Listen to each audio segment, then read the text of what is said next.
Let's continue with our second speaker, the only contestant from Al-Azhar University, Mr. Mohamad Farhan Mohd Nasarudin, with his educated youth and leadership. Assalamu alaikum. Greetings to the panel of esteemed judges, fellow competitors, and last but not least, members of the floor. Today, I would like to talk about educated youth as leaders. In today's modern world, when one talks about youth, the first image that comes to our mind is that of a loud, obnoxious teenager.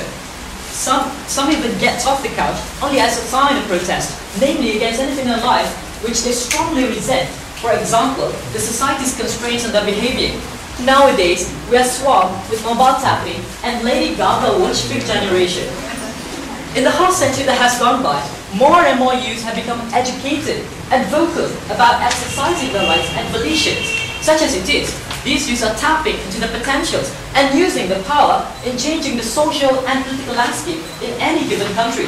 In a way, this has made them leaders. They are the drivers of growth and progress. Of course, in order not to sound dull, I have prepared the real definition of youth. Youth are those between childhood and maturity, which means they still possess the innocence of children while lacking the wisdom of an adult. Most countries classify them as someone who is between the ages of 13 and 24 years old.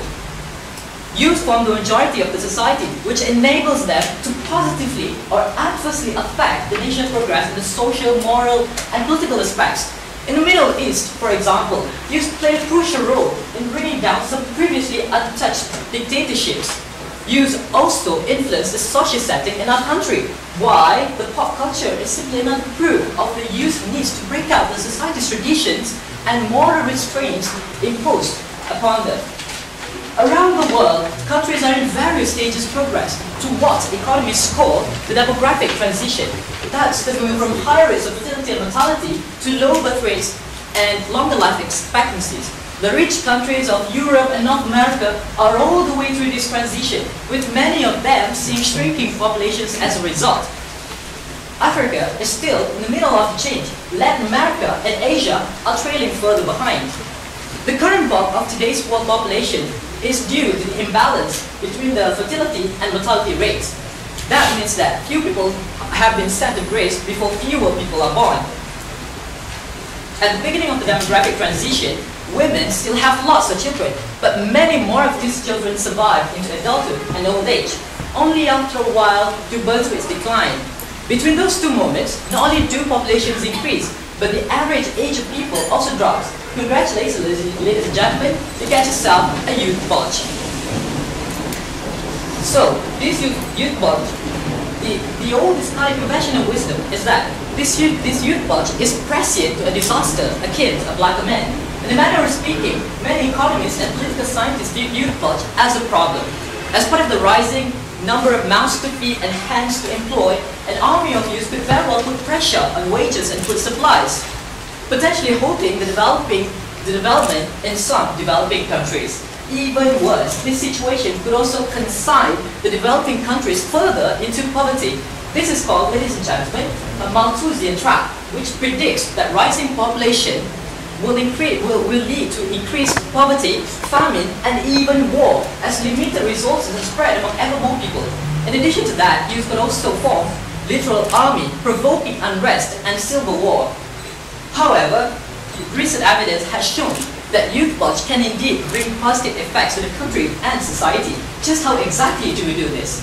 Benefits have to be earned. Without the right policy spurring education and job opportunities, grow dividend, or something that brings positive changes to the nation and society won't materialize. The Middle East got their education policy right. For example, university and college enrollment in Egypt has doubled since 1990, and Cairo University alone has almost 200,000 students. But a sclerotic private sector and high-bound institutions have failed to create jobs for these graduates, and this results in unemployment. Unemployment, as statistics say, unemployment amongst the 15 to 24-year-olds in the Middle East and North Africa is above 25%. With a dearth of direction and opportunities, these young people turn to the street. Luckily, once there, they confounded the skeptics by favoring ringtones over riots. So, ladies and gentlemen, think of Tahrir Square as Egypt's Woodstock, only cleaner and with a purpose. The end of the long-standing dictatorship in Egypt is due to the educated youth. Their leadership has helped making positive social and political changes in this country. Considering the large number of youth in our society, it is indubitable that youth play an integral part in shaping the social and political landscapes in any given country. Youth decide today's major political issues. In Malaysia, back home, young voters were largely responsible for the change in the social and political climate. Many youth today are college graduates, which means they are educated. With the ubiquity of the mass media and particularly the ascension of the internet has equipped them with an access to a host of information which most of them utilize to evaluate and circumspect the current state of the country and to some extent even the world. Okay, ladies and gentlemen, take the mainland China as an example.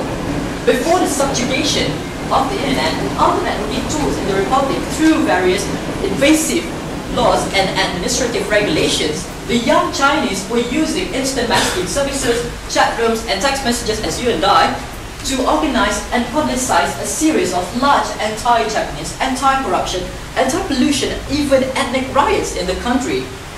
So Amnesty International notes that China has the largest recorded number of imprisoned journalists and cyber dissidents in the world.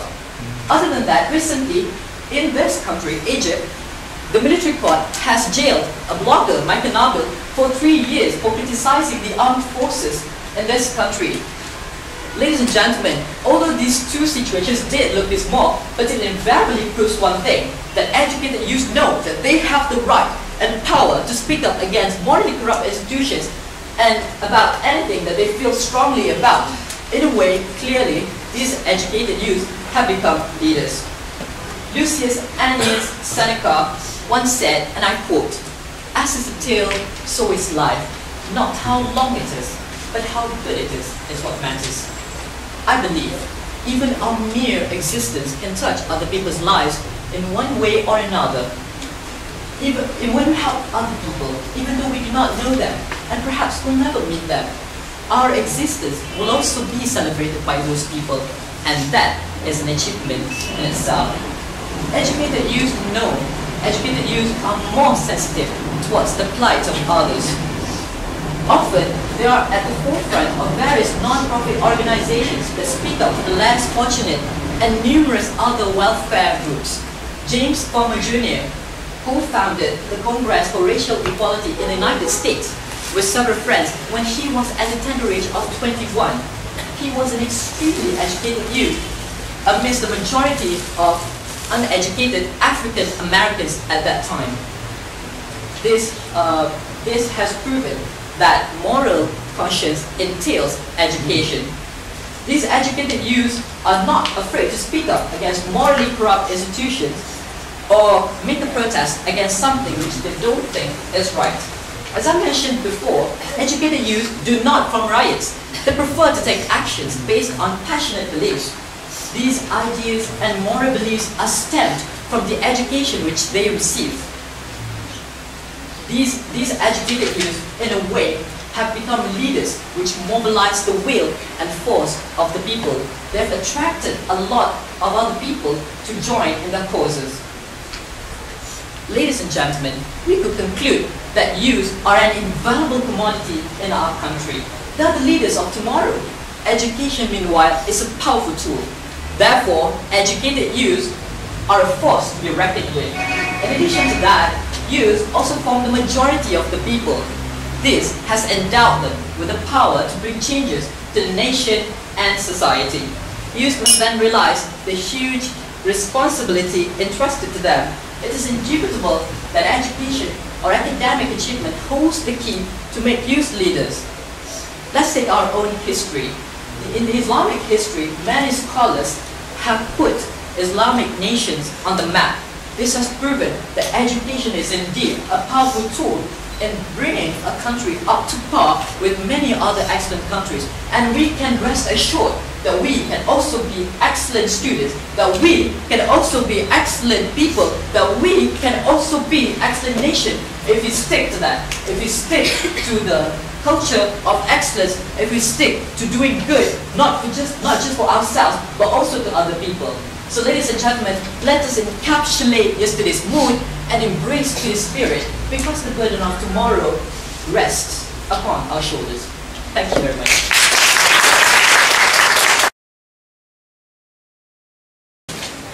Assalamu alaikum. Hello, we meet again. Greetings again to the panel of esteemed judges and fellow competitors, even though some of them are not here. And ladies and gentlemen, so I was given a title of, you are given a time machine, what era would you go to and why? First and foremost, I would like to say that I have taken a certain disliking to this this title. Because for me, this title is, let me just say, bogus. Because I don't think that, well, initially, time machine isn't something that we have achieved right now. And I would also like to say that this machine has had me stumped for ideas. Now, ladies and gentlemen, if that is the reason why I'm not giving a particularly interesting speech right now, then don't blame the ones who write this title. Ladies and gentlemen, I hope I have not created any animosity against me from the judges or from other people who write this title, but let me just continue to my points. Now, firstly, I would like to say that this title doesn't specify which era or how many eras which I can use this time machine to go back to. So instead of the future, like many of you or some of you probably imagine, I would like to say that I would like to go back to the past era. Now, as I mentioned before, I haven't specified any type of era. I can go back to how many eras which I want to, but right now I would like to focus firstly in my personal history. Of course, I would like to go back because I would like to correct some of the mistakes which I have done in the past life. Probably sleeping in the class, skipping classes, or things like that. I just wish that if I were given a time machine, I could go back and correct all these mistakes. Because I believe if I go back and correct these mistakes, my life will be different. But again, ladies and gentlemen, here's something to think about. All of our past mistakes, though some of them are monstrous, we can be pretty sure that these mistakes are those things that make up what we are today. What I'm saying is that because of these past mistakes, we are who we are right now. So, ladies and gentlemen, don't bother thinking about your past mistakes and how you, although like me, were given a time machine that you would like to go back and correct those mistakes. I'm actually reinstating my point that even though I was given a time machine, well, this is me against my own point, that I would not like to correct my own mistakes, because I believe these mistakes are what's making us what we are today. And these mistakes, from these mistakes, we can learn a great deal. And from those lessons, we can actually improvise ourselves. And let's just think about it. If you don't do these mistakes, perhaps some of us are not here right now, and perhaps some of us have not done whatever we have done to bring us to this point right now. So, ladies and gentlemen, my point is that even though I was given a time machine, I would not like to correct my past mistakes. Now, moving on to the second point, I would like to go back to any past eras which any famous leaders is in that era, because I would like to witness personally their own struggles, how they handle their lives and vicissitudes, how they actually emerge victorious from those struggles. I would like to personally observe how they actually became victorious, like I said before, how they actually overcome their own obstacles.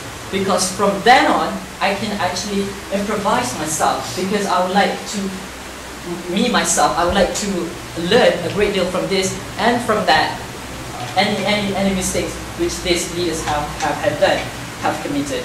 So these leaders might be the beacons of light for me, and these leaders might probably save me from doing the same mistakes all over again. And these leaders have a great deal to learn about from that. For example, take Dr. Mahathir. Dr. Mahathir has had a very enormous obstacle in his childhood.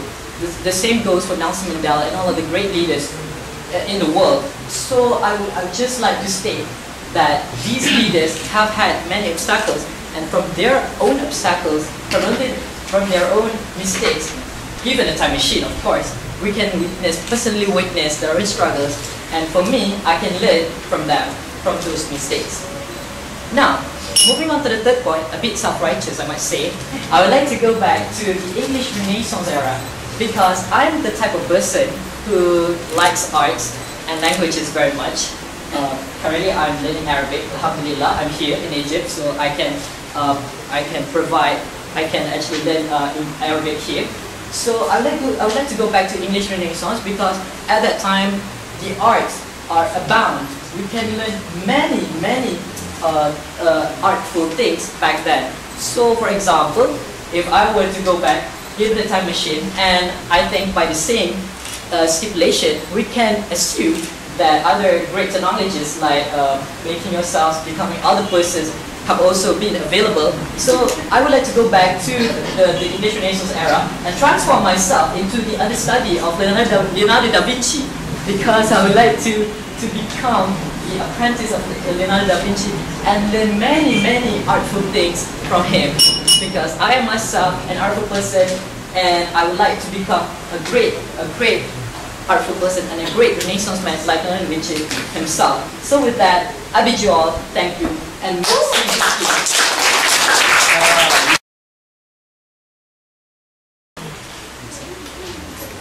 Assalamualaikum. So Farhan, is it? Yes. Farhan.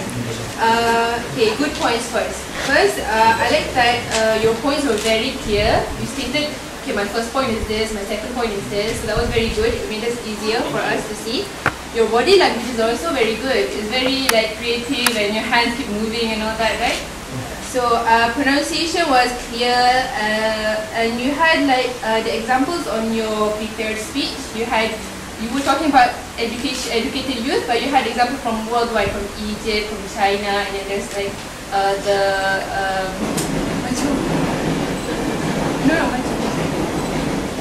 developed countries, yes.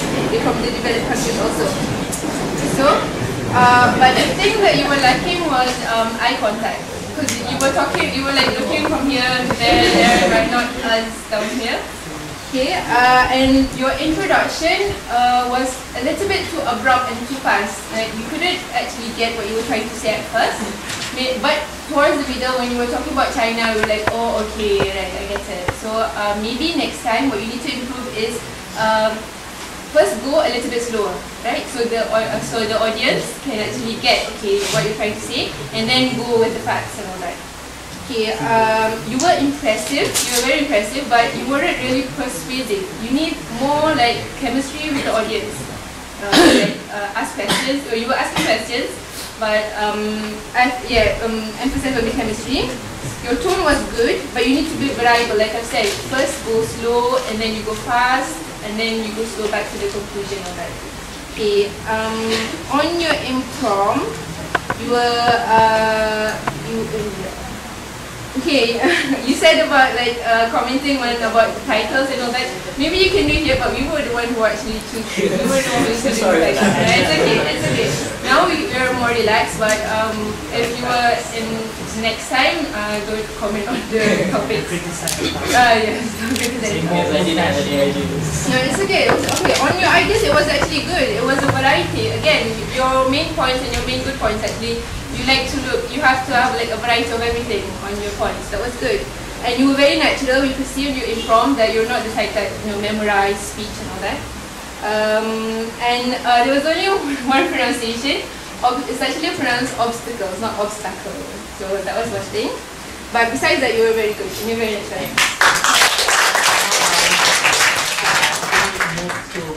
It is a bit distracting. We can like be static at certain point and be persuasive and working side to side, back and forward. It's not very good. I mean, you can move, but you have to be static.